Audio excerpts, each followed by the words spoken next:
Hate to start the show on such a morose topic, but obviously we have to pay homage to the late passing of an all-time great, Big George Foreman at 76, passed away last week. This guy's an absolute legend. I'm not old enough to have seen most of his career, so I'm not going to speak too at length at it. But this is a guy who won an Olympic gold medal, handed Joe Frazier his first loss when he acquired the heavyweight title, defended that title successfully twice, only to lose to the GOAT, Muhammad Ali, in what was an epic battle in the Rumble in the Jungle. He would retire, come back in his mid 40s at 44, and regain the heavyweight title, beating a 26-year-old Michael Moore, just showing the class that he is. He would relinquish those titles at 45, where he would retire as the oldest heavyweight champion of all time. Outside of boxing, I can't even mention or count how many grilled chicken sandwiches were made on that grill by my ma. So, I mean, just absolute salute and rest in peace to that man. You will not be forgotten in the game of boxing.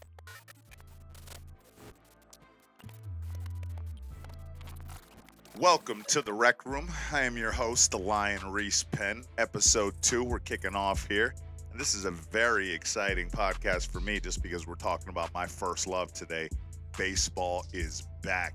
There aren't a better 2 words in sports than October baseball, but the only ones close are opening day, which just passed this weekend.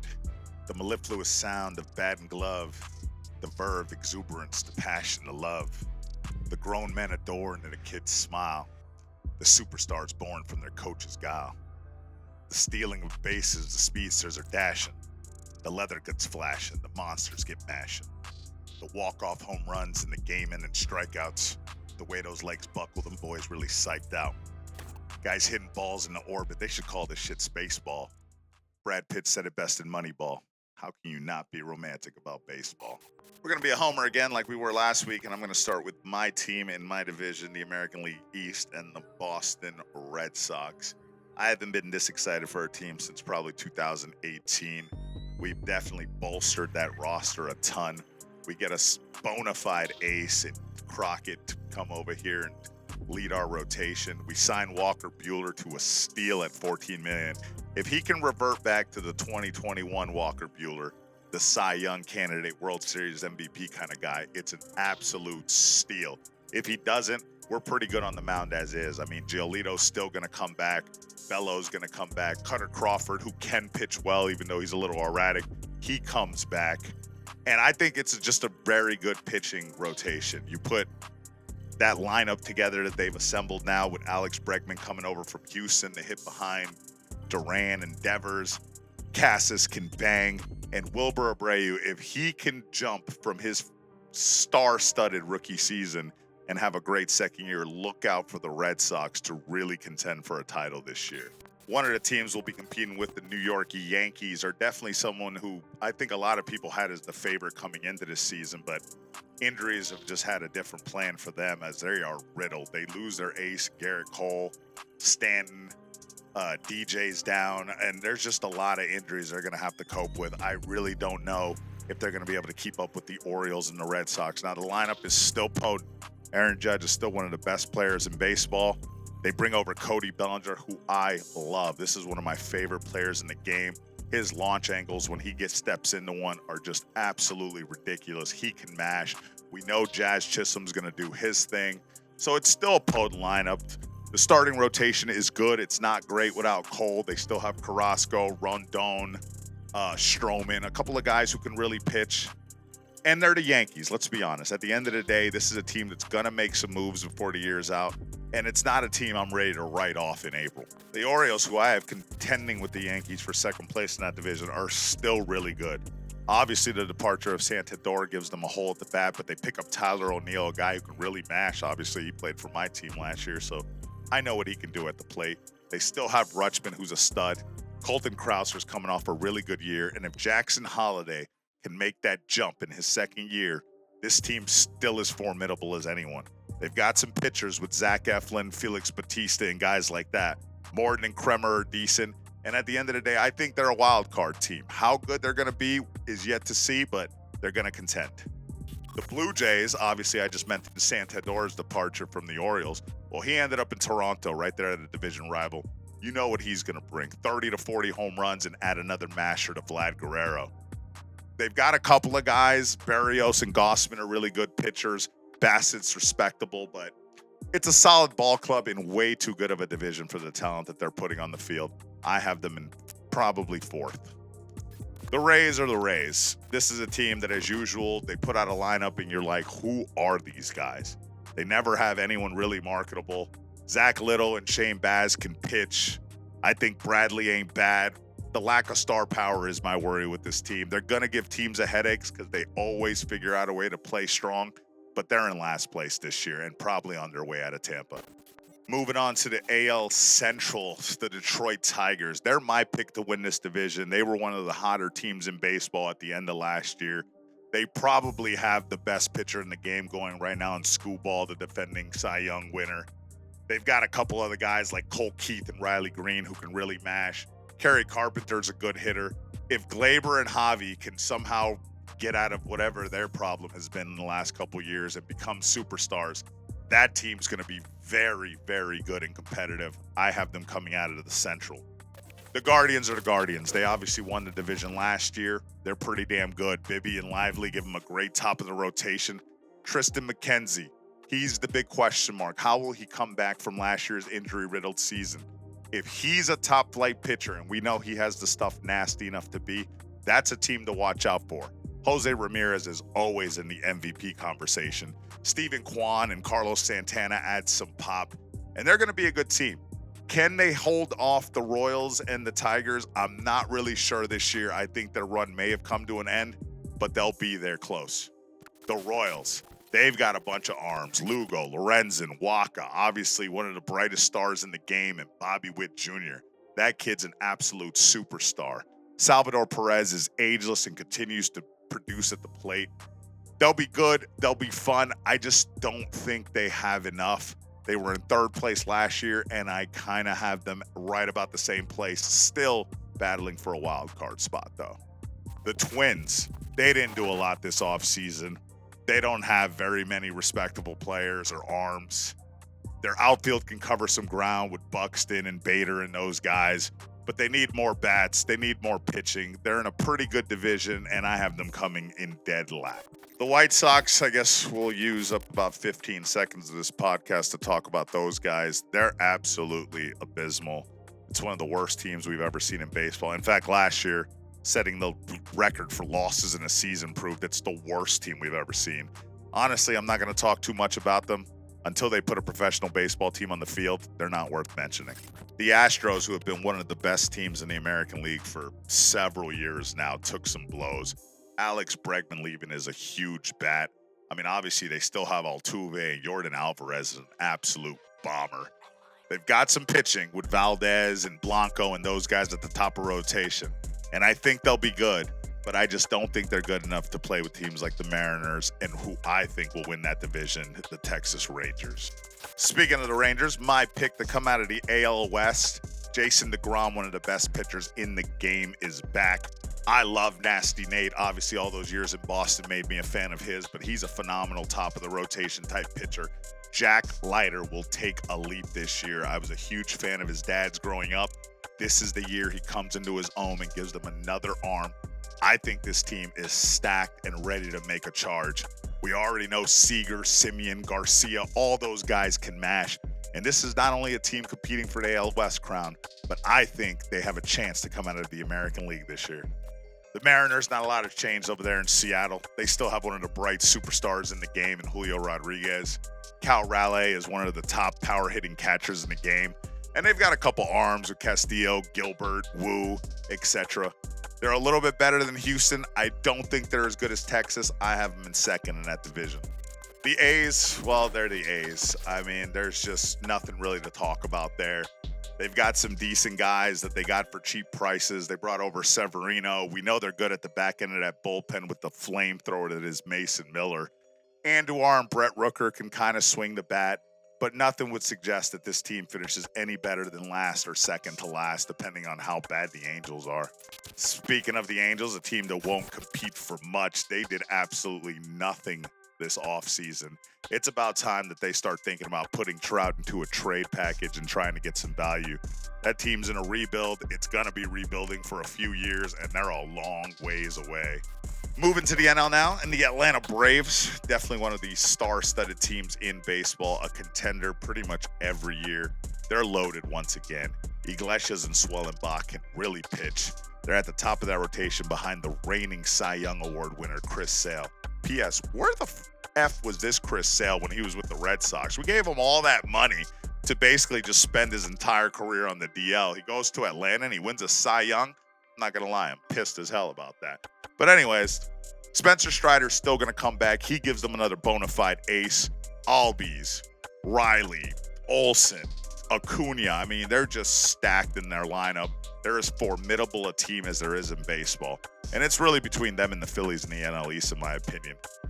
All of them are chasing the Dodgers, so I don't know how good they're going to be, but they have a shot. The Phillies, Zach Wheeler is one of the best pitchers in baseball. We all already know that. Aaron Nola is a top-of-the-rotation guy. Chris Sanchez is coming off a really good year. They still have bats. Bryce, of course, is the star of that team, but Baum, Castellanos, Real Muto, they're as formidable as anyone in the National League. It's them or Atlanta for the East, and those are the only teams that could possibly give the Dodgers a run for that title. The Mets, obviously the big move. Juan Soto, they gave the man the bag, and he's well worth it. We already know what he brings to the table, one of the on-base kings in baseball.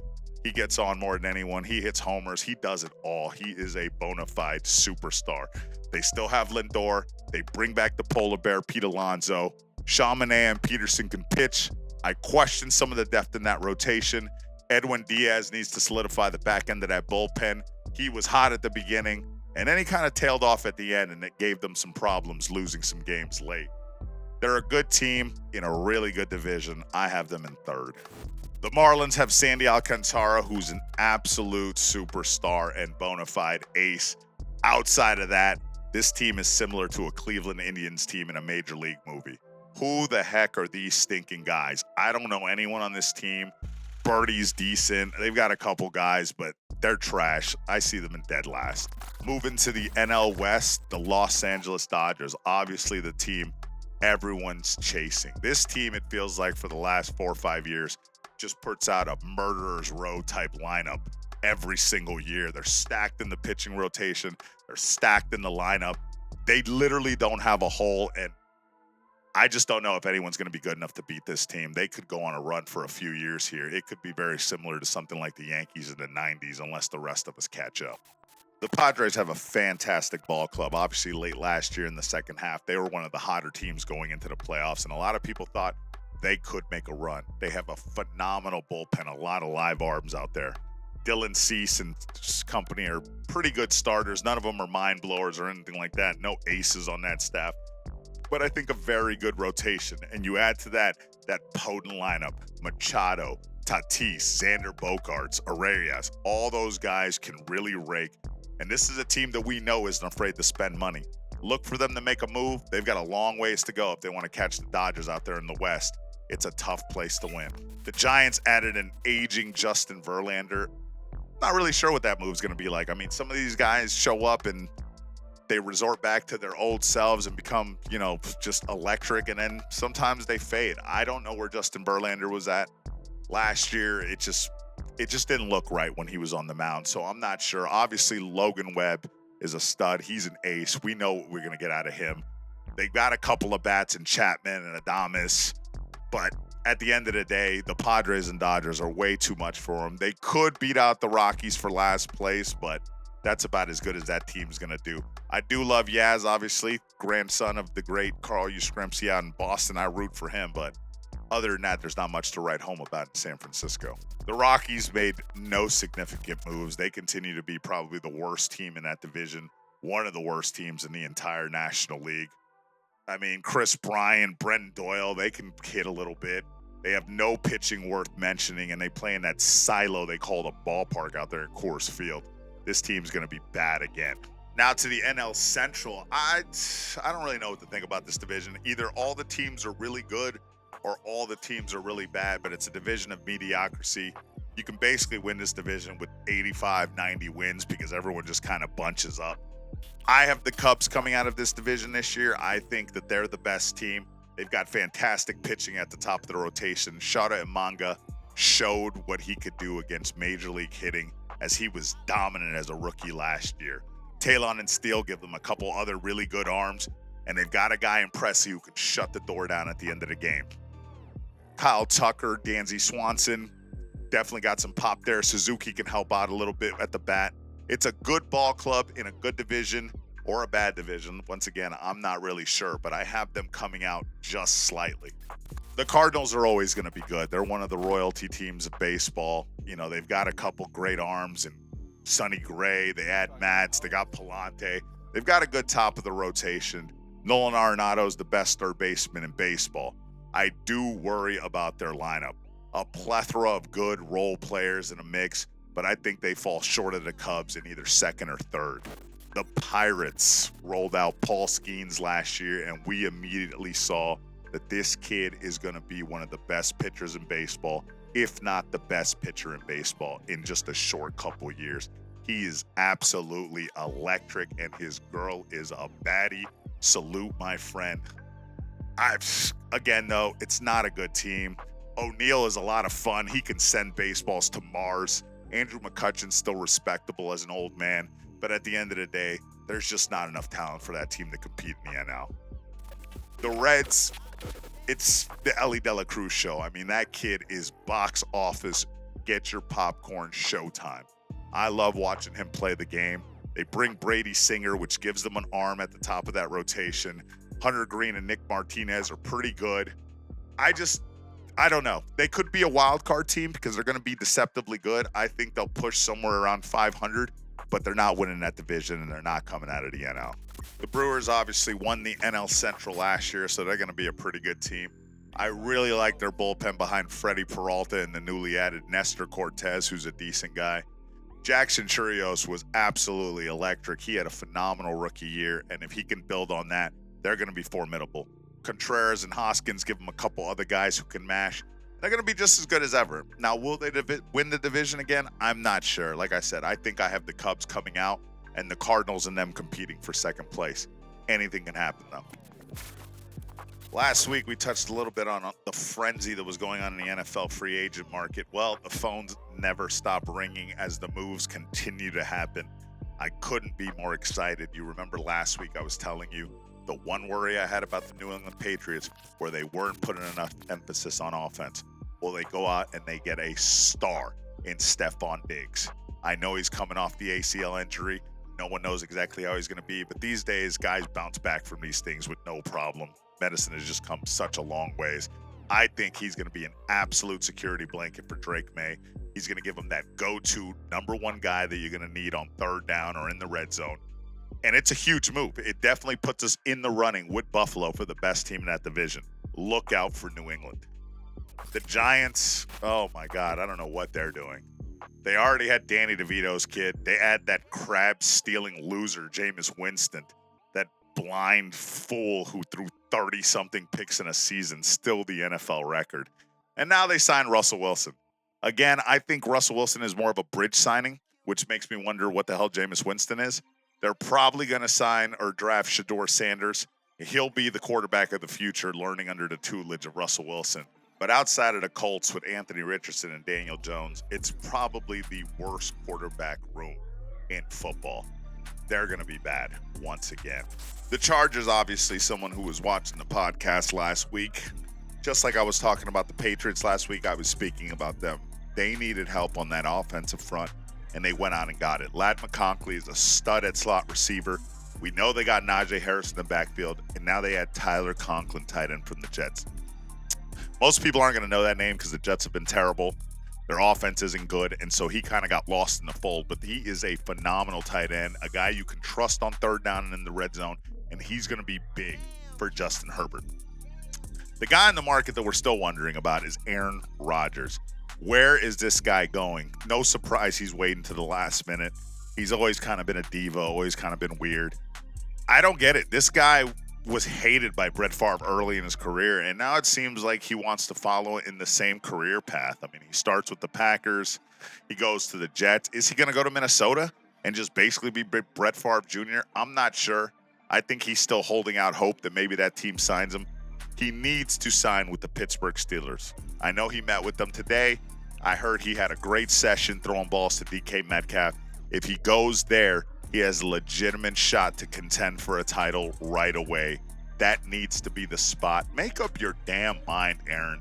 Lay off the shrooms and the Ashuka or whatever the heck it is that he smokes and pick a football team, get into training camp, and let's get to work. March Madness is coming to an end here as we approach the Final Four. We're down to 4 teams left, and it's an exciting time. I don't think any surprise on the 4 teams as all the number 1 seeds made it this year. It's going to be a hell of a Final Four. On one side, you got Auburn and Florida. This is an SEC matchup. This is 2 teams that are very comfortable with each other, who know each other very well, and play each other tough. This game is really going to be close. I like Florida slightly, but I can't call it for sure. On the other side, Duke and Houston. In my opinion, the 2 best teams going. I undeniably think that the winner of this game is going to win the national championship. That Houston team can really defend. They've been giving a lot of teams problems, but Duke has the length and the skill. And I'm a Duke fan, so I'm going to go ahead and just say Duke. Duke versus Florida for the championship at the end. I cannot wait. It's that time, baby. My favorite time of this show. As you see, the lights have gone red. My eyes go red. This is the Lion's Den. I'm actually going to start off going away from sports in a rare moment here and talk about the Snow White catastrophe. What a just terrible movie that has turned out to be. Disney spent over $300 million on this calamity that just self-destructed. And that's not even counting the $230+ million they spent on advertising and pushing of the movie. Rachel Zegler is just a terrible human being. She gives me AOC vibes. Just a smug, entitled little brat with a horrible laugh. Have you ever heard that woman laugh? It's the personification of what you kids call cringe today. I mean, her laugh just gives off her personality. She's a self-serving, self-absorbed, narcissistic psychopath. Her laugh should come with like a bolt of lightning and dark clouds because she is pure evil, deserving of all the vitriol that she is getting. Now, the producer's son came out and kind of lashed out against her, saying that she was the cause for the flop. And while she definitely plays a part, take some agency, my friend. Your father had just as much to do with this heaping pile of dung that was released by Disney. I mean, he casted her and then tailor-made this movie to just surround her progressive views. It was terrible. I don't know what's happened to Disney. There used to be a time when we just made movies. Now all of a sudden we're pushing agendas and pushing all these progressive movements. Whatever happened to entertainment just being about entertaining? Wouldn't that be a crazy concept? In 2 words, basura, papi. This movie's terrible. Not worth going to see. Now to the only other thing pissing me off this week, and this one kind of hurts because it's my boy on my team, Rafael Devers. Rafi. I don't know what's happened to this guy this year.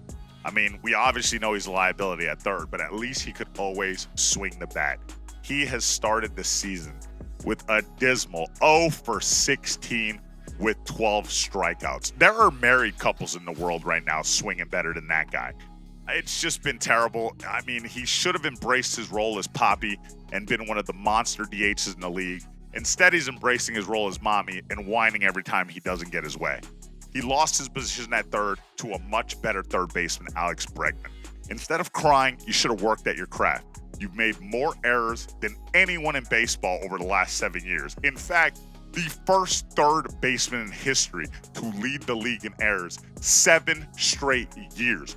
You're a bum. You couldn't pick peppers off a tree over there at third, and you're crying about your position. The bottom line is you need to get in the cage like a UFC fighter trying to win a title and start hitting the damn ball. Otherwise, the Red Sox need to start looking for a trade and thinking about shipping him for a package of good players because he could be the dismantling of this season if he doesn't get his head right. 2 words to describe it: basura, papi. We've reached the end here in the Rec Room, episode 2. Still having a lot of fun. I don't know if we're getting any better, but we'll continue to make our strides. I enjoy doing this, so I hope you guys enjoy watching, and see you next week for episode 3.